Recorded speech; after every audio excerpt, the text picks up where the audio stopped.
Hi all, my name is Erica Plemons and I'm a senior economist with Bright MLS. After weeks of higher new listings, for the week ending August 3rd, there were lower new listings across the Mid-Atlantic, down 0.5%.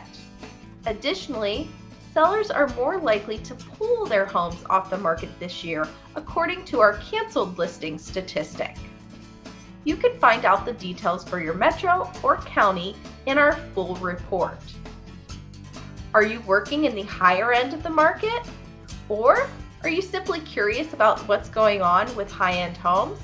Well, good news for you. Bright's second quarter luxury report will be released this week. You can discover the top luxury markets, uncover regional differences, or hear about our outlook for that end of the market in the coming months.